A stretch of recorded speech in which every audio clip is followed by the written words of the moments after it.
my Canvas slide and we will get going here. Um, I am still sort of a newbie at getting all of this stuff going, so pardon me for talking over stuff. This is what I do when I get nervous. Okay, so welcome everyone. I am Todd Burleson, and before we get going, just want a quick shout out to book and author. Um, my quick and simple explanation is that they're basically a one-stop shop for authors, illustrators, and either schools or libraries. And what it is geared toward is getting authors into schools to talk about their books. And they do it on a very economical basis for schools.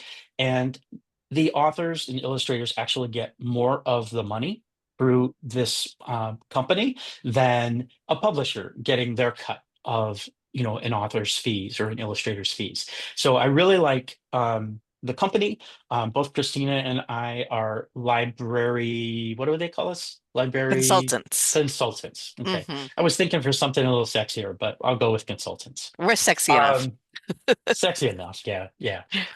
So anyway, I don't want to go too much into who I am. I'm just thrilled to have these folks with me. I have connections, deep connections with each and every one of them. And the thing that I'm probably most proud of is the network of professionals that I've developed over the years. And I hope that this webinar can actually lead to even more connections. So please do reach out. All of our content and connection information will be at the end. There's also going to be a QR code for a Wakelet that will have all of this information and any additional information that the presenters share with us tonight.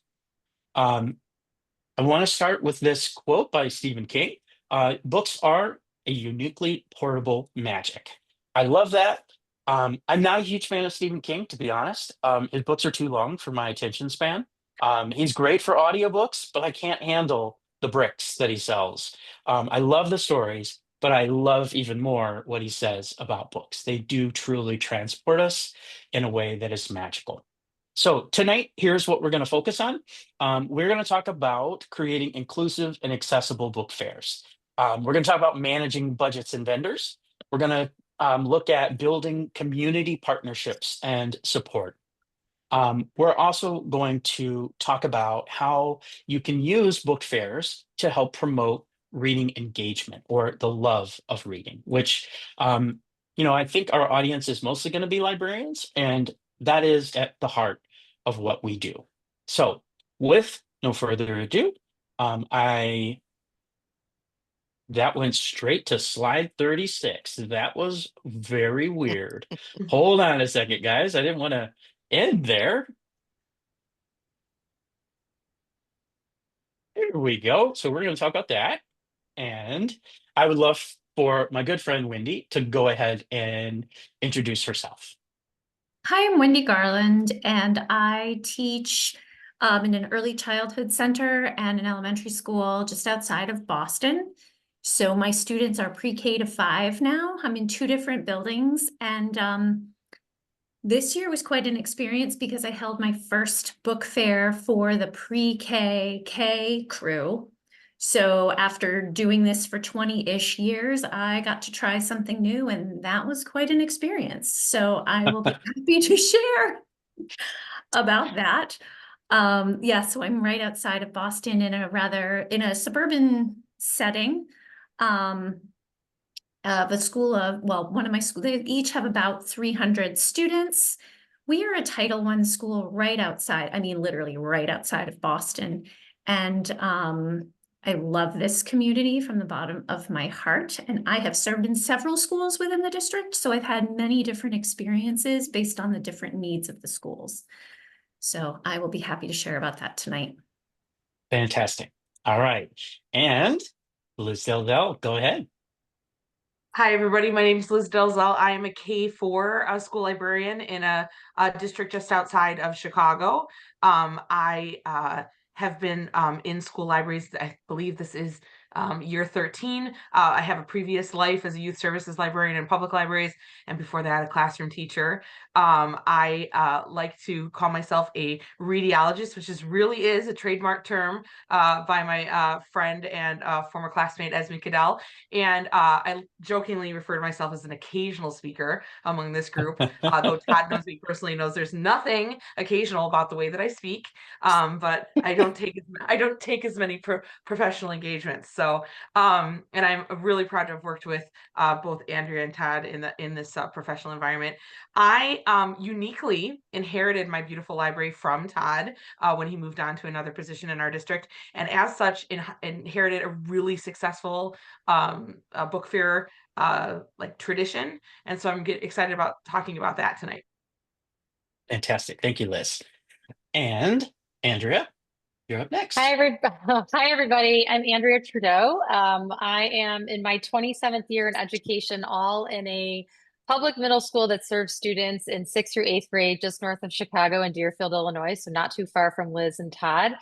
And this is my 10th year in the library. I was a classroom teacher and wanted to switch, and now I'm working in the best job ever and love it so much. I like to call myself a no shush librarian. So when I took over my library, it was very traditional, and it was exciting to basically transform this space into a really human-centered library. Outside of that work, I just finished my PhD in instructional technology. I'm a huge nerd when it comes to VR and empathy. That was my research focus. I also really love doing community work in the area of librarianship. So I spent 6 years or 6 weeks, not 6 years, teaching in East Africa, and it changed me forever. So I came home, and since then I've been doing a great deal of work. I actually was up at 7 a.m. in my library teaching Tanzanian educators how to run lit circles. So my day is beginning and ending with webinars today. Very exciting. So I actually just recently co-founded Librarians Building Libraries with Amanda Jones and Tom Bober, with the hope that we will spread library goodness around the world. In terms of book fairs, I've done them every year of my 10 years, and you'll hear from me tonight. It's been all different ways, but we've happily settled into a new routine, and it'll be the third year that I'm going to be using a particular vendor in-house in my school, and it's been very successful. Fantastic. All right. And Christina. Hi, everyone. Christina Holzweiss, and I'm so happy to be on this amazing powerhouse panel here. Yes, that was alliteration. This is my 30th year of teaching. I've been in the library for 21 years, and I started as an English teacher. I taught 7th grade English for 9 years, and I was in the middle school for 23 years. So this is my 7th year in the high school. I enjoy the high school, but I kind of really missed the middle school environment. I know it's kind of wacky, and people are like, "Oh my gosh," but I do really like the middle school. I like the relationships I've built with kids over the years. I recently, a while ago, like a year or two ago, went to Georgia and presented to some librarians there, and one of the first students I ever had, I'm Facebook friends with her, and she lived in that town. So I was able to meet with her, and the irony is, here's the irony. The irony is I saw in her me, and I saw in her a reader, and I saw in her someone who would really like Interview with the Vampire. Well, back then I didn't think twice about giving her that book, but yeah, her mom didn't really appreciate that, and I didn't really know about that, but I thought it was totally up her alley. So, making connections with kids, sharing book joy, and I just remember going to the Scholastic Book Fair as a kid and wanting to buy every book and not being able to. Not being able to, but wanting every one of them. That's a common theme that I've Yeah. heard as I've been researching and talking to people about this topic. They remember not being able to buy books or afford books, which is interesting. So we will get into that. Yep. I love Mem Fox. If you don't know Mem's work, when she says, when I say to a parent, read to a child, I don't want it to sound like medicine. I want it to sound like chocolate. And Liz knows me pretty well. Chocolate is my language. So I love that quote.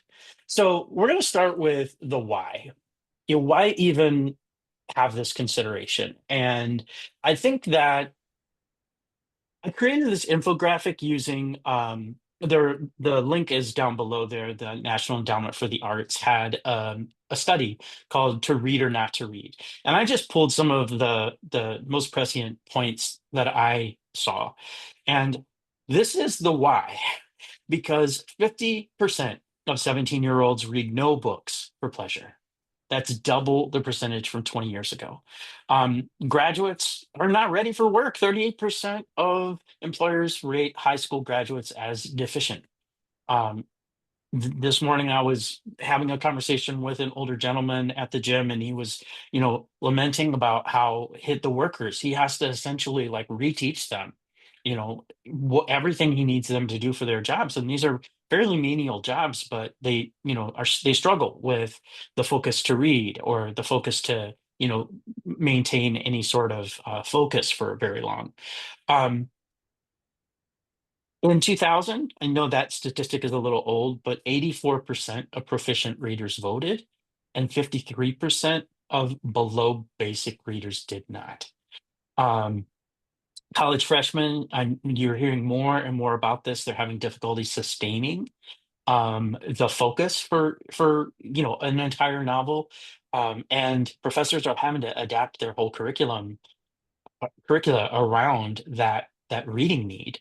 Um, the dollar is the ultimate moniker here in the United States for sure. And if you are a proficient reader, you're gonna make at least $850 more a month than a basic reader.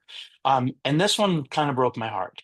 The final one, which is that even more scary and humbling, is the rate of illiteracy in prisoners. And 56% of incarcerated people read below or at the basic level of reading. And obviously, we all as librarians, that hurts our heart. We want everyone to experience the joy of reading. So I'm just going to hit on just a few things about like the key benefits of book fairs. But before I even go there, one of the reasons why schools have book fairs is that many schools are dependent on that book fair for funding for their library. Um, and that is also very humbling and heartbreaking for us as librarians to hear. Um, we know that that is not good, but it is a reality that some of us have to get money for our libraries through fundraising or donors choose or any other creative way you can get that money. So I want to address that first of all and just say that part of the reason people do book fair is they need to earn the money. But one of the reasons I think we should think about book fairs is that it does encourage reading. It gives kids access, it builds excitement, and it gives them exposure, especially in libraries that really are struggling with the financial aspects of that. Supporting literacy is our mission. Um, Typically book fairs can the owners or the backers or whatever often bring books to book fairs, and they can lower the price points. So instead of paying $17 for a hardcover, you might get it for 10 in a book fair. And that helps kids get a hold of new books. It can encourage independent reading if kids are buying what they want to read as opposed to what they're told to read. And the awful but actual reason for a lot of book fairs is fundraising. Um, it also builds community. So it has the potential to involve, all of your stakeholders. It can be your parents, it can be, your local businesses, it can be, you can even reach out like, with donors choose, it can be all over the world, right? So it does give you an opportunity to enhance that sense of community and involve all your stakeholders. It can support your mission, and I'm going to talk about how I justified a book fair. Not that I had to, but I was trying to make the point to my administration as to why we need to do this. And like I said, some partnerships with your local communities. When I was a fourth grade teacher at Hubbard Woods, one of the things my students loved and hated about me was that we every week had to memorize a poem, and we would then recite the poem in front of the group. I almost kind of like I really did that for like 10 or 12 years. Every kid had to memorize a poem. And if they did it with somewhat fidelity, even if they butchered it, they got a Jolly Rancher. And now I can't do that. I'm not even allowed to give Jolly Ranchers. But I still remember this poem. There is no frigate like a book to take us lands away, nor any coursers like a page of prancing poetry. And so Emily Dickinson is indicative to me of exactly why we open the doors for our students. And I want to say Alyssa Malespina, a fabulous librarian from New Jersey, used this quote in a presentation, and I immediately went and wrote it down because I was like, I have to say this. Grace Hopper said the most dangerous phrase in the language is "we've always done it." So that applies to, you know, 100 years, you never had a book fair. Well, guess what? Grace Hopper would like to have a word with you. Or we've always done Scholastic, or we've always done XYZ. We're here as change agents, and we're hopefully tonight we're going to um, give you some guidance, advice from our own experiences about how you can approach this. So again, I kind of been looking at this now and realizing I am kind of a quote hoarder. You guys probably will notice that about me.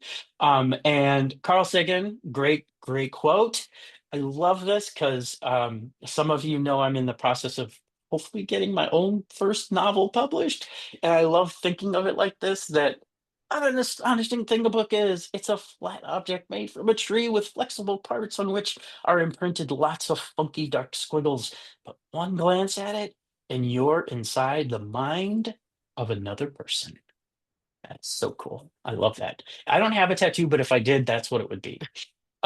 So we're going to start by just kind of giving a little bit of our own feedback about virtual book fairs, if you have had an opportunity to experience those. Would anyone like to start? I can, because I feel like my experience with virtual book fairs is pretty limited. So the Yeah, opportunity that came to me was COVID-19. yeah, That's the one and only strictly virtual book fair that I've been okay, involved with. We partnered with the same vendor that we used for our in-person book fairs. One of the things that I can remember is we still tried as much as possible to, for lack of a better term, market it to students and their families yeah, in the same way that we would a regular book fair. yeah, With this one extra piece that I thought was so awesome and really was a community builder for us, which was we did like a book spirit week. Like, it was called Readers Spirit Week, and so we did all the kinds nice. of things that you would do for Spirit Week, but more literary themed. And Todd, I'll pull that up and give that to you to put into the resources for this. But for our from our experience, it was not quite as successful by any means as the ones that we had in person, but Yeah, still, I think by a lot of measures wildly successful, um compared to the experience that some other people might have. And um and yeah, it was very different. It made me uh really recognize what it was I love about in-person book fairs, but it's definitely a tool to use if you find yourself in a position where that's the best route to take. for sure. Um, has anyone else? I know I have done virtual, and I'm happy to talk about that. But I wanted to give anyone who's done it a chance to chime in first. I can jump in. Sure. I've worked with three different vendors for book fairs over the years, and I've had virtual book fairs with all of them. So two of the three were and are in person, and they always have this sort of virtual component. Hmm. Whereas kind of like Liz, when we flipped the switch during COVID, it was purely virtual because that's all I had sort of available at that time. For us, I think one of the cool parts of all of our virtual book fairs is that it's allowed family from afar to participate. So grandma who's in Arizona wants to Yeah. support their sixth grader, and now they're buying books. I think with two of the virtual book fairs. We kind of did it in conjunction with the holidays. So I'm in Mhm. a school that's about half Christian, half Jewish. So December is a big time to be buying presents. And so when we do it in kind of like around November is when we would always time it. That did well for us just because people wanted to buy their holiday gifts. But compared to in person, like Liz has mentioned, it is Yeah. definitely hasn't been as much bang for the buck. And I think sometimes because it is virtual, there's that lack of like community and connection. As much as I'm emailing and sending graphics and videos and doing all those things, it just hasn't Yeah. had the same kind of feel as those in-person events. Yeah. I'll just briefly talk about my experience. We've done two virtual book fairs. Um, one last year and one the year before, two different vendors. One was a local vendor, which was really interesting because I really enjoyed supporting that particular bookstore. But it was not as successful as I had hoped. But it was the first book fair in over 100 years. So I will say they didn't know what they were really doing. Or not the bookstore, but I mean like the families were kind of like, whoa, they had had these experiences at our elementary schools, but none of them were necessarily like a purely virtual um, thing. So they didn't really know what was going on so much. And then last year was quite a bit more successful, but still fairly muted as to what I was hoping. But I echo Andrea saying that, we were able to, like, kids were able to make wish lists, and then there was like a feature where they could share their wish list, and so then you had family and relatives who were able to help some, purchase books for them. And I did also like add a teacher component to it last year, which was new for me, which was I allowed teachers to make wish lists too, and parents would then order books for the teacher's classroom. And that, I think, bought me a lot of good graces with some of the staff members, that where they, because I brought them a stack of books like the next week, and they were like, this is amazing. um, but I do think the critical weakness is that the lack of community that is typically formed with in-person book fair. Did anyone else have anything to add before we move on to our next section? Okay, very good. All right. So yeah, guess what? Another quote. And right, what librarian doesn't believe this, right? Paradise, heaven, whatever you want to call it. There are gonna be a lot of books there, at least in mine.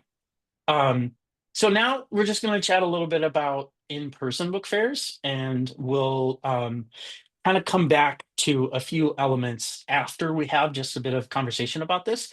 And then at the end, if anyone is here online, I can't see right now, but we will save some time for questions, and also we'll make sure and highlight all the resources at the end. So Wendy, why don't you start with kind of your experience, because the free book fairs are a fairly new thing for you, right?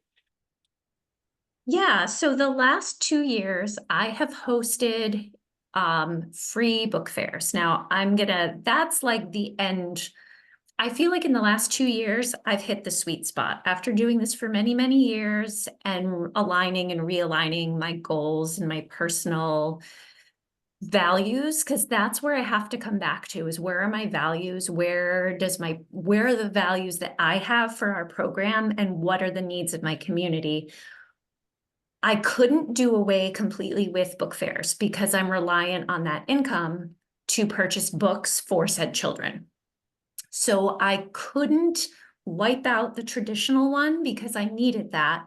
But I felt better when I figured out, and that's a whole other, I can chat about that later if you're interested, but like I had to get funding and access to the traditional ones for my students who could not access that on their own. And then once I filled that out, I felt like, okay, so if they now have access to the fair, which is a traditional one, and then everyone in the school gets to participate in a free fair, that's where I ultimately landed. And last year was just the last 2 years. I feel like I found it. It was 2 traditional book fairs generating income for the school, which included access to students who did not have that, plus a free book fair, which I got via a grant from a community partner.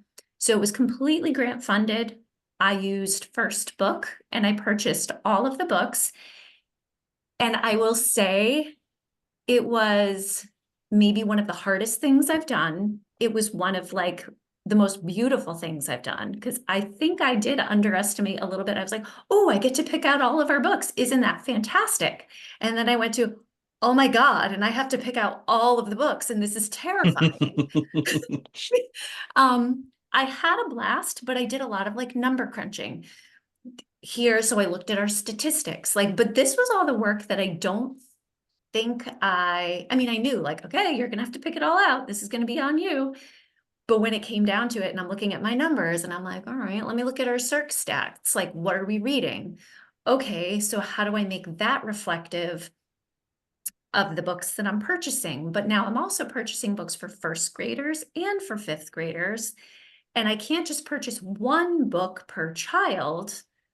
I have to have more. How do I make? So I learned a ton, but ultimately I landed in a very happy place. Now, for me, and then of course there were the children who go, so we only get one? Ah, that's They when you wanted smack them in more. the That's head good. with the That's a book.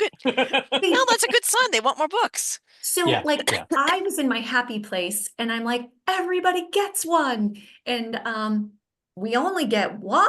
And I'm like, oh, well, that is the difference between my free book fare Mhm, and maybe the child. But see, once again, to me it was an equity thing. Like my children who didn't have access before would have gotten one because I would have found a way to get them one.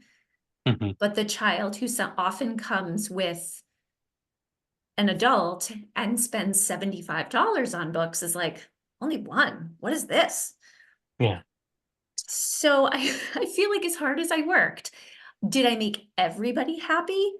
yeah, No, but in my head, I reached that point where I raised funds for our school to purchase books for everyone twice during the year. And I did this at the very end of the school year in June, which was kind of my kickoff for summer reading, which was, look at this, you're going to go home with a free book from our free book fair. And no, we don't accept any money.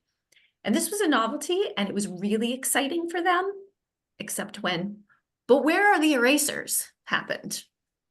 oh yeah. Where are the doodads? Yeah, we wanted the erasers. And I'm like, oh, no, Yeah. sorry, it's just a book fair.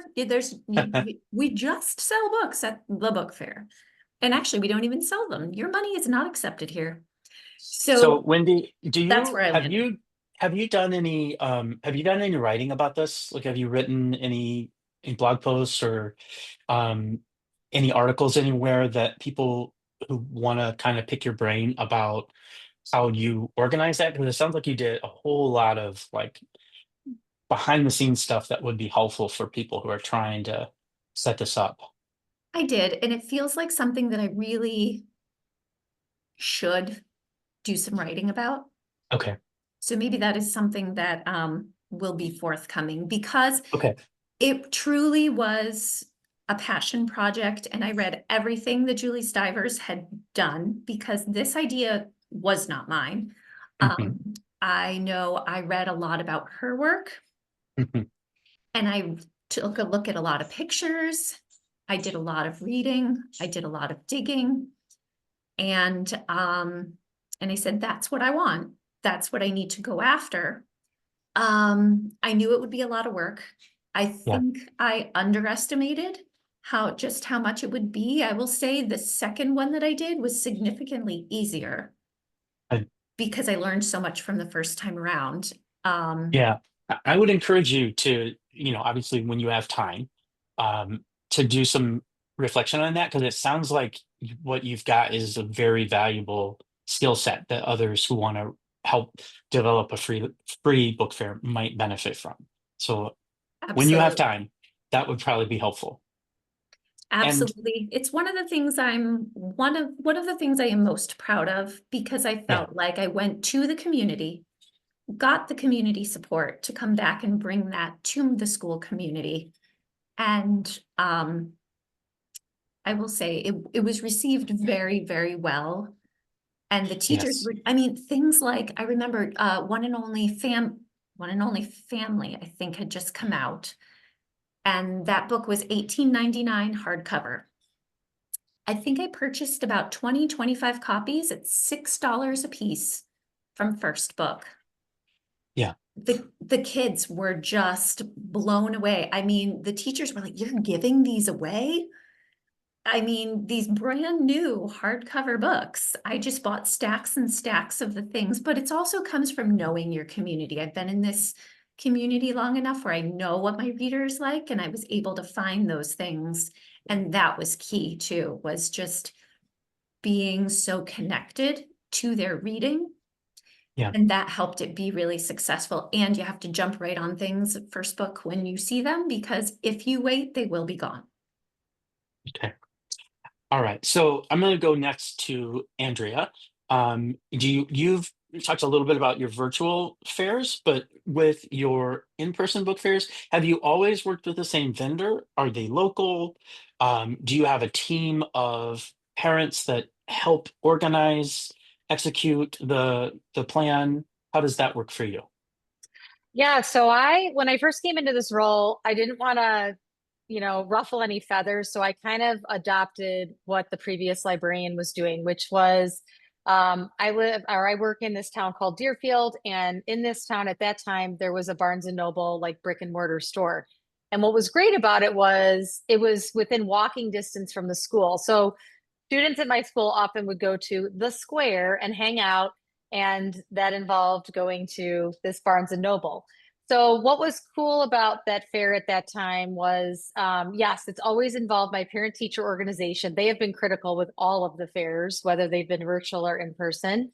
And we would work with them to get volunteers to help create different tables at the fairs. So for this, they always had like a gift wrap table, and we did it for free, but they had like a little donation jar that went to the PTSO, the Parent Teacher Student Organization, I should say. So it helped with some of the activities they were doing. And then we would involve our school community. So we would have, for example, some of the music students or band and orchestra students come and play music. The science teacher would come and set up a table and do science experiments. We'd have some of the ELA teachers come and do read aloud. So there was like a schedule of events. And this was happening while the store was operating normally. So you'd get people in the community that would come and hang out and want to know what's going on. And so it was a really great way to connect with people that just happened to be in the store. The problem we started getting to the point where we were making more money from the sales in the cafe than the books. And I'm like, oh, dagger to my librarian heart. And it got to be just so much work with not enough people coming to the fair, Yeah. even with it being like right before the holidays. So COVID kind of naturally switched things and we went virtual.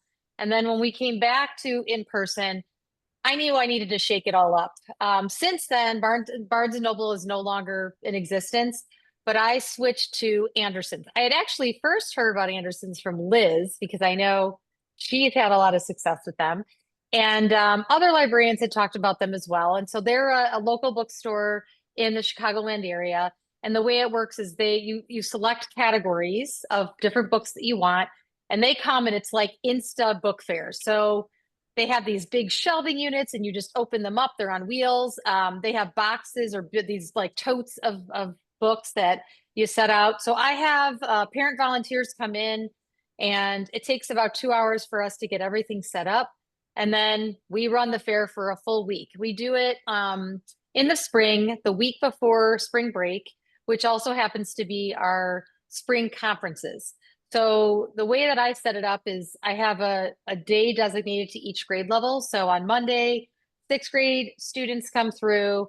On Tuesday, we have seventh grade, and then eighth grade on Wednesday. And then Thursday is kind of a weird half day with conferences. So kids can leave behind their wish lists, and then parents can kind of stop in when they're doing their in-person conferences as well. And so it's gone really well. We have a lot of parent volunteers that come in and help us throughout the fair with checkout, with helping with all the toys and doodads, with going around and just helping with displays. And it's generated a lot of excitement. We've raised the most money that we can through these fairs. And what I love about Anderson's too is through their book fair program, they offer free author visits. So we just, we've had we had Amber McBride come this fall, who just published Onyx and Beyond, which was just a children's notable. And so it's been really great, saves a ton of money for us to be able to bring an author in as well. So a lot of savings, and the kids really get into it. Awesome. Thank you very much. All right, Sure. Liz, why don't you take it from there with your experience? Did you do, well, you probably did. You'll tell us about your time at Lake Zurich, right? Yeah, I was Yeah, prior to yeah. coming to where I am now, I was in another school district, and it was I totally hear what Andrew's saying when you come on board in a library and you're trying not to shake things up as they were before. And that district used the Scholastic was the book fair that they were paired with. The PTO didn't have a real I don't want to say they didn't have a great relationship with the previous librarian. I don't think that was the case. I just don't think they saw the connection, which is beyond bizarre. But the building that I was in, the library was a circle shape, like just a cylinder down between two buildings, and it connected a middle school and an elementary school. And as that space was shared, the book fair didn't take place in the library; it took place in the gym. And so I think that was part of like a bit of a disconnect there. And so there was no real partnership between the library and the PTO. And the PTO ran that Scholastic Book Fair as their largest fundraiser. And so we didn't see any like that kind of benefit coming up into the library upstairs. I was given $100 gift card to that book fair, which was truly generous. Don't get me wrong. However, when you are collecting for a circulating collection, I'm not grabbing paperbacks, and as a result, I could blow through that pretty quickly. All it takes is, as my fellow librarians here know, it takes like maybe 2 world record books, and you're about halfway to done. So I wasn't able to change that environment. Obviously, like I said, the PTO relied heavily on that for some of their own funding. It was a wildly successful book fair for a 600 student building. But when I came to the school that I'm at now, I also didn't want to shake things up from the previous librarian. I had heard he was a total tyrant. No, I inherited a beautiful relationship from when I took over Todd's library. The relationship he had with our PTO, I think that that was a gift that he left for me, because we were able to kind of hit the ground running in planning for our book fair. Our book fair takes place the week before Thanksgiving break. It's we also run through Anderson's, which is like Andrea said, a local-ish bookstore, mainly in Naperville, Illinois. Their book fair stock is separate from their bookstore stock. So I think that's an important thing to point out, because I think when I first connected with them, I thought that I would have access to all that was available in their bookstores as well, but that's not the case. It's more of a warehouse kind of a shopping or a warehouse inventory situation. But we set our book fair up on a Monday. PTO very much involved. On Tuesday, all day on Tuesday, and during the school day on Wednesday, we make wish lists as classes. So the students will come in, we sign up for slots, the students come in, walk around the book fair. We have our older buddy classes, our scribes for our kindergartners. I give them a little sheet.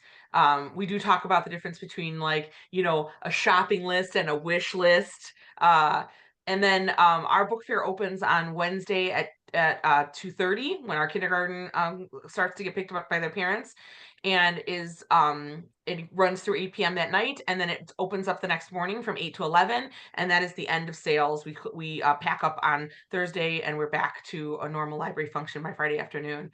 I think that my situation, Todd, you well know, is very, very unique, because we do incredible in-person book sales numbers that absolutely blew my mind the first time they were shared with me. And so I benefit tremendously from that. And I very very generous community, very much into indulging their students into excitement with books. But one of the things I can say is we have a really popular and successful bookstore in town as well. And I would love to make that connection happen for us. But I think there's a bit of a spillover where they see the things at the book fair. They make those connections there. We really do get so excited about the titles we're seeing in that time.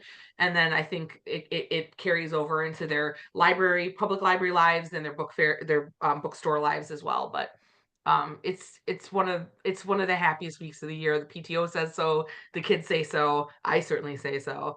So, gotta love a good book fair. Fantastic. Um, Christina, do you want to chat about your experience? Yeah, so I had never run a book fair before. It was always the PTA, Parent Teacher Association, when I was an English teacher, and in my first library experience in a middle school. And they would run the book fairs and use the money for like assemblies, authors, and things like that. So the third district I was in, it was my second library position. I met the secretary, I was hired, met the secretary, and she said, "Okay, so we're having a book fair next week." I was like, "What are you talking about? I've never even done this." It was already set up from the year before. So Yeah.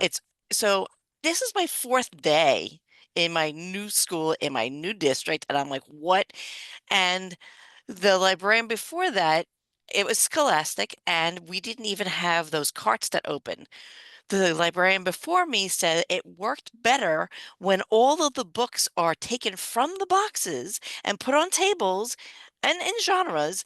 But here I am stacking books and not even on carts. All right. So opening up boxes, my back is killing me. I walk in, there must have been 30 boxes of books. Okay. So I'm like, oh my gosh. And there's a schedule. Every kid is coming from the socialist class. Don't ask me why it was socialized, but every class was coming from socialist class for the week and a half. So week and a half, I am talking about like, here are the posters and here's this and here's this. After like the fourth day, you're tired because you're constantly doing it all day long. At the end, I'm like, okay, so here's a poster, here's an eraser. You're exhausted. You're really exhausted. But the the thing was they did it so early in the year because the second week, like the half week, that was when they had parent open house. So kids, when they came to the library, could put books on hold.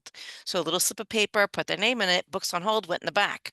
Parents came up that the week after, and you would make some sales because they were picking up the books. It was crazy because they would come during the kids' quote unquote lunch period, and that's 5 minutes, and you're trying to find the book, trying to sell the book, and then there's brand new sales, whatever. It's a little crazy. But that was my baptism by fire into that. I was like, oh my gosh. I will tell you that people do have complaints about Scholastic, but I'm going to tell you what worked for me. If we ran out of books, Scholastic Warehouse was 20 minutes from my school. So literally, I could go to that warehouse and I would tell them what I wanted and I could pick it up. There were times that they have Scholastic sales years ago where teachers could come and fill boxes of books for like $10. You could bring a box and you fill it and you left. Okay. So that actually did work for me. But these kids came in and I was just like, oh my gosh. I also liked Scholastic for the fact that I could take some books off the shelf from the book fair right there and then and take that from my tally from, the profit. But I could also have Scholastic dollars. Now, the bad part about it is ordering things later, the shipping killed you. I don't know why, but the shipping was not good. But I had a budget for books, but once there's a certain time of the year where you have to spend your budget, and then you're like, oh, I can't buy any more books now. I had the Scholastic dollars, and I could buy my books, and I didn't have to go through red tape, and I didn't have to go through a budget because I had my own dollars. And if I wanted to, I can keep them for the next year. So when that of a Wimpy Kid came out, I could buy it that day it came out. So I really liked having that cushion of having I know the shipping was not good, but having the Scholastic dollar points, and I could be in charge of that. And I didn't have to, spend that during a certain time. Um, so we would have that one. That was to make money. I'll be honest with you. That was to make money. Did we make a lot of money? No, we made some, but it's supplemented. And then I said, let's have a spring book fair. The spring book fair was only 3 days, and it was right before Memorial Day weekend. And it was down by the cafeteria because I had already given up a week and a half of having the library closed. I did not want to close it anymore. So I took in the hallway. So lunch periods was like fourth, fifth, sixth. I would go down there third, open up all the crates, set up the book fair, sell for 3 periods, and then clean it up again for 3 days. Was not easy, but that book fair again that one really did not make much money at all. But that one was right before summer, and that was to promote reading. So I didn't look at that as a moneymaker. I looked at it as promote reading. So right behind me, you see, I have these doors. We had a door decorating contest, and all the teachers had and the kids decorated the doors, and they could pick whatever books they wanted to. So we had from Green Eggs and Ham all the way to like Harry Potter, whatever. And we had a vote. So we had a popular vote, we had a Google form, and the teachers and the students could vote on the popular vote. But then, like I said, Scholastic was nearby. So the reps from Scholastic gave the Scholastic vote, and they actually walked around and looked at all the doors. Loved it. My mentor at the time, who was a reading teacher, unofficial mentor, I'm going to be honest with you. She's like, Christina, I hate you. I go, what? She's like, this this door decorating contest.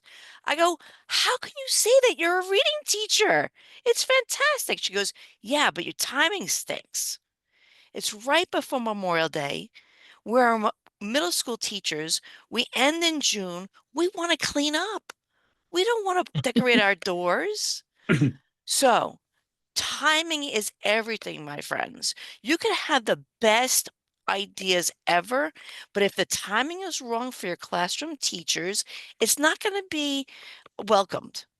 So, I mean, everyone did it. We did it for a couple of years, but she's like, your timing is just terrible on it. And I'm like, oh, I was thinking promoting reading for summer. In my mind, it was good, but you have to think. So when you're running a book fair, you have to think of the calendar, the timing. I heard all of you talking about like, holiday gift shop, all those things. And yes, and we had it during open house. But you got to think about, is it the quarter ending? Are there exams? Are there field trips? Are the custodians cleaning up? Are there big events? You have to think about those things because she's told me this. I was like, oh my gosh, that's horrible. But our two winners were not English teachers. One was an art teacher, and the book was The Things That You Think, Dr. Seuss, and she did a lot of the drawing, and the kids did the coloring. And another winner was Jurassic Park. And that was a science teacher. And she actually had it when you opened it, it had some kind of sensor or something that you actually heard like a dinosaur roar. And so Cool. those two classes and the teachers, I gave them each a $10 gift certificate. And they came down to the book fair and they were able to get something from the book fair. So it wasn't a free book fair, which I love, but I felt like, it was less salesy, I guess, than the one that I ran in the fall. But let me tell you, when I walked in that first day and I found that I was running a book fair, my fourth day at my new job, my jaw dropped. So planning is Awesome. everything and timing. Yeah, and talking to your community is really important Yes. too, especially if you're doing something different.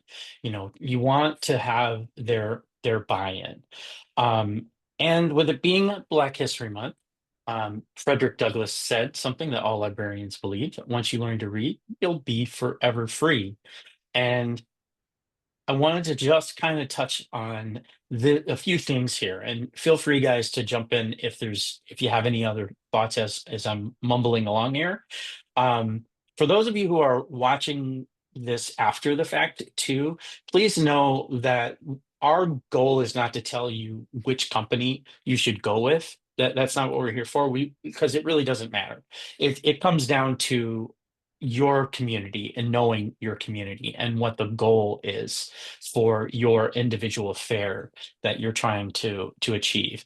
Um, I threw this in here because this is from a company called Beanstack, and I am not, I'm in no way associated or affiliated with them, but they had a very kind of intriguing blog post about how what they call readathons are more equitable than book fairs. And I don't necessarily agree with all of this. And I think Liz and I had a bit of a conversation about this via a text thread where, she was saying, well, this is actually just kind of asking them to make a wider net. Yeah. And I think that's very accurate. I like it not so much for the company or the approach, but simply the out of the box thinking about how to um, celebrate the reading element of a book fair. And so these slides just kind of talk a little bit about incentivizing the love of reading rather than the building or creating or getting more funding for your library, which, as we've discussed, is sometimes one of your biggest sources of funding. I think that Um, it's Todd too, that like when yeah, go ahead. I reached out to Todd because, obviously what we're talking about here is like, are you interested in doing an in-person or a virtual book fair? And then to see Mhm. this, like this grouping in the middle, I obviously appreciate Todd always looking at things from multiple angles. I think it's really important. I think the like the secret semi-dirty part of the whole book fair situation is that there is a funding element to it. Like there is an exchange, like Yeah, what other classroom? Well, I mean, I can actually think of like, I think my kids did like, the jump roping for, the American Heart Association in gym and things like that. But we're looking for funding, obviously, for our own programs is kind of what it ultimately comes down to. And I think the readathon is definitely another approach if you have yeah. like some constraints, or personal feelings about the idea of, kind of, the like conspicuous consumption element of a book Mhm. fair. But I think it's important to note, like, the readathon only slightly moves you away from that. Correct. I think the real thing is that it moves the kids' focus away from conspicuous Yeah, consumption and toward, like Todd was saying, that reading piece. But we're still fundraising in that element, which is ultimately something that a lot of us have to do. And yeah, one of the things that company was pointing out, and there is a benefit to it, is that that families are able to, as Todd had said, and I think I lifted it right from the company's copy, cast a wider net in terms of like yeah, not putting the onus on just their direct families, their right. grown-ups at home, but maybe, other members of the family that have maybe more flexibility in supporting him in that way. So Yeah. Todd, I'm not gonna lie, Todd and I when we exchanged our stuff, I was wrestling with it a little bit, but I can see it as just another a means of approaching the same problem from another. Yeah, and But I think sorry, Christina. I was gonna say I think the ultimate issue here is that we shouldn't have to raise money for our libraries, but we have to because we are not funded properly, because schools are not funded properly, pretty much consistently across the country. So I saw that and I thought, this is just another way of thinking about, what is our main goal with the book fair. And you can dress it up and put lipstick on a pig, but it's still gonna be, essentially a fundraising effort. I just liked it because it was another way, as you said, Liz, of kind of thinking about it from a different angle. I didn't mean to interrupt you, Christina. Go ahead. Oh no, it's fine. So eventually we did like for our book fairs, we did a partial funding. It, my great grandmother, whenever she would give me a gift, she gave me a $10 gift, she would give me 50 cents or 40 cents. Again, I'm old, and this was when I was very young. That was the tax. because her philosophy was if she's going to give me a gift of $10, she's going to give me the tax with it. And so when the Scholastic Book Fair was a bummer sometimes because I'd have to sit there and figure out the tax for the kids. And a kid brings in $10, the book is $9.99, and then the Mhm. tax. So I worked it out with my PTA. I said, can you pay for the tax? Let the Nice. kids bring in the $10 for the book, the $8 for whatever they're spending. Can you just pick up the tax? And at the end, we figured it out and they took care of the tax at least, because they were filling out the paperwork for me anyway. So you take care of the tax, let the kids spend the amount that they brought on what they want. Yeah. Um, I will just note for anybody that's watching this later in the resources, I've included all sorts of like approaches, different people's aspects of like Julie Stivers, her approach and the free book fairs that she created. So I've got a whole bunch of great resources for you to kind of dig into. This is one of them. So and I included several of these in the resources as well, just kind of a checklist to kind of help you think through how to plan it. I'm going to just hit this really quickly, this part. Liz and I, we see this all the time in our district. In Winnetka, where we work, we have this, it's kind of a template that many districts around the country use with just slightly different words. But we talk about the portrait of the graduate when they leave our district, what we want them to look like, and what we want our educators to look like as well. And what I have learned, it's taken me a long time, but what I've learned is that you could talk and tell your administrators amazingly wonderful things about what you're doing in your program or blah, blah, blah. And while they may be the most supportive administrator you've ever worked with, what they really want to know is how are you going to help them accomplish their school improvement plan? Or how are you going to help them meet their goals? And so this is just one example. I'm not going to go through all of this, but you can see the different areas. And what I did was I actually went through our portrait and nailed every single principle and with an with not with the AL of the portrait of an educator and or excuse me of a graduate and pinpoint it like this is why we need to do this book fair. And what administrator can look at this information that is obviously carefully tailored to our school improvement plan, if you will, and not support you 100%. So I think it's on us if we're having to do this funding ourselves, then it's up to us to also prove to our administrators or whoever the powers may be that you have to work with why this is a good benefit. And like I said in the resources, tons and tons of data and statistics and example use cases for different types of approaches and different companies. And I did even include several um, like the top 12 book fair companies in the country. I pulled a couple articles on that. So I am gonna stop sharing for just a second, I think here, and see if on the Zoom. Oh, I'm so not good at this part of it, guys. Um, so as far as like man, I need more like multiple screens going on my view here because I can only see some stuff. But does anyone, can you all see if there are any questions? Did anybody leave any questions in the chat or in the Q&A? Because I can't see it. Trying to. No open questions. Okay, When I all can right. see. That's fine. That's fine.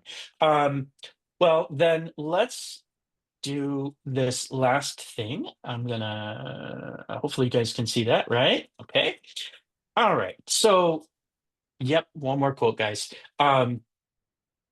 When you think about the power of one book, one teacher, one pen, I think of Malala's beautiful quote. Um, and it's a bit of a shaky time right now. And I think it's really easy for any of us and all of us to get a little bit lost in the murkiness. And I wanted to put this quote here just as a reminder of why we do what we do. And sometimes we just need to continually remind ourselves of this because it does then refocus us to do our mission. This is the QR code to get you all to the Wakelet that has the resources that we've got put together for you. And I want to put in a little bit of a plug for Book and Author, who sponsored this webinar tonight. They have just gotten into the book fair business themselves. And I am actually considering using them in the spring for our book fair here in my school. Or we may even do it in the fall. I'm not sure exactly, but they have completely opened up their doors and are so incredibly flexible, and they will do just about anything you need to create a book fair. So if you have not heard of Book and Author prior to this webinar, I would encourage you to check them out. It is, like I said earlier, it is for librarians, teachers, PTOs, PTAs, who are interested in connecting with authors and illustrators and bringing them into their space. But they also have this whole literary forum, which is where we are currently.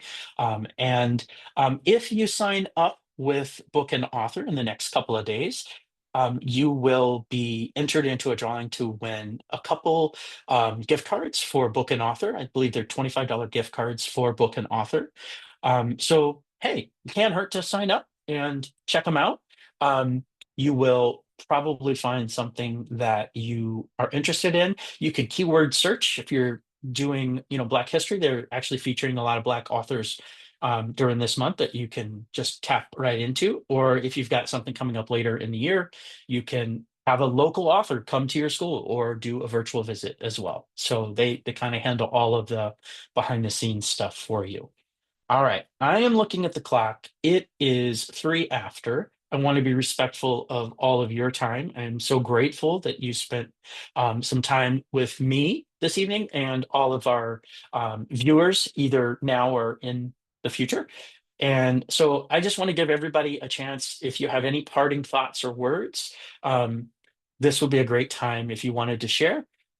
Maybe we could even just quickly just give a shout out to where folks can find you if they'd like to connect with you online. So Wendy, why don't you start? You're at the top of my screen, so I'll have you go first. Okay. So just something that's near and dear to my heart when you think about your book fair, just think about your access and what that means.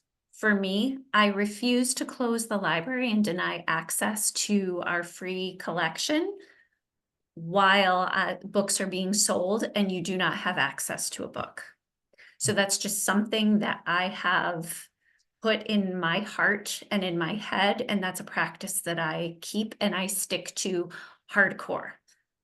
In the fall, I had some volunteers run it with access to a fund for students, because as soon as I got back, I opened the library. So it meant the library never shut down. It never closed. So it's just something that's near and dear to my heart. What does your program need? What do your students need? How do you get them access? So things to think about.